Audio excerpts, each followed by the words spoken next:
Alison Beer from alisonbeer.com, and this video is part of a series where I show you how you can use famous and recognizable cartoon characters to teach yourself how to draw so that you can begin cartooning. And in this one we are focused on the big hero. We're going to be looking at identifying components, using the largest components first, finding some anchor points to help us to get them placed accurately, coming back in and filling in smaller details, and not being afraid to overlap things. So it's always useful to go in first and do some tracing.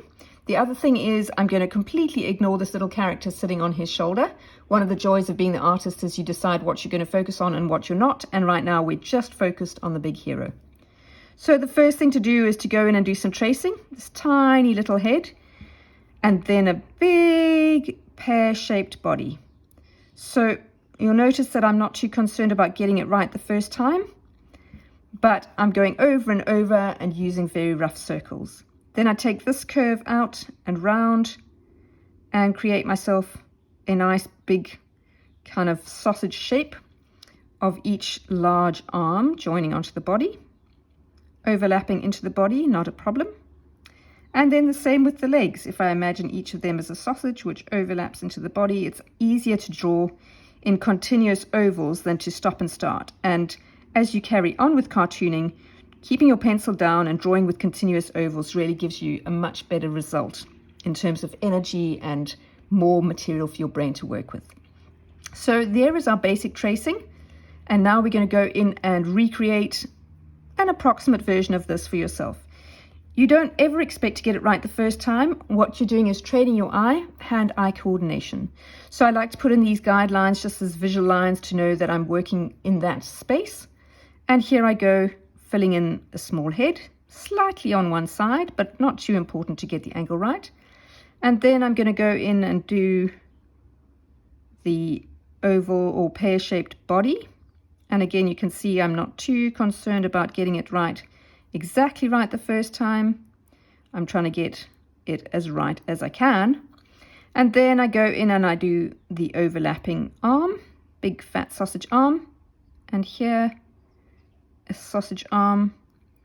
And then I'm going in and doing these nice round curvy thighs.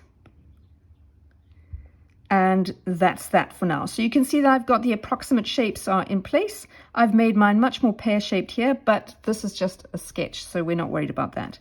Now remember I said that we've got some anchor points now. We can see where the arms join onto the body.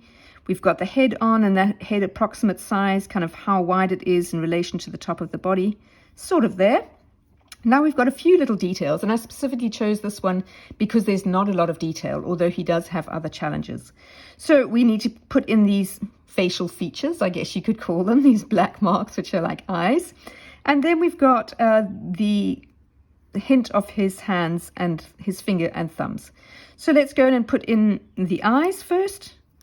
And I actually will put the line in between them because that's what gives us that sense that his head is slightly on one side because it's not perfectly straight. And then in terms of the fingers, we can do them as ovals as well, like this and like this. So that's how we're going to fit them in on each hand, and the hint of the fingers coming in behind.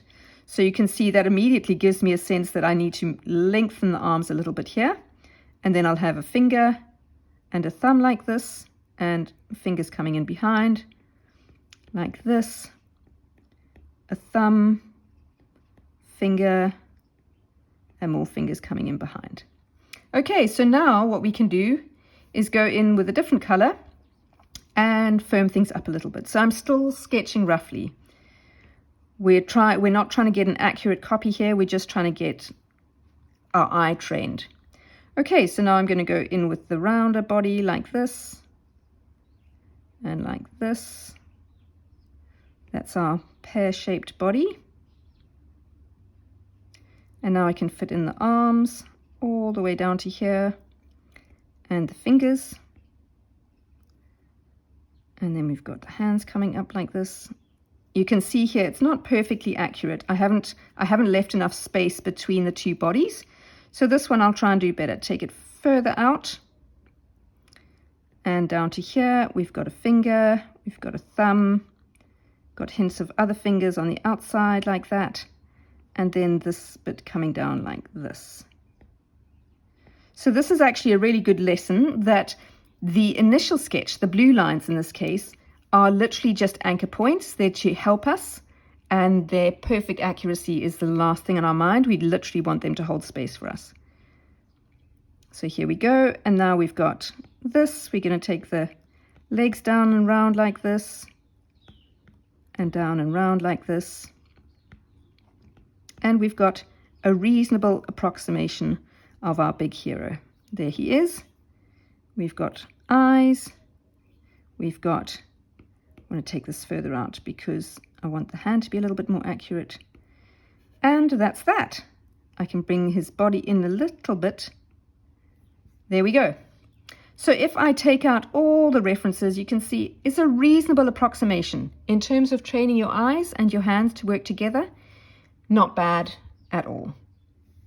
And that's how you start off using recognizable characters to train your hands and eyes to work together so that you can cartoon.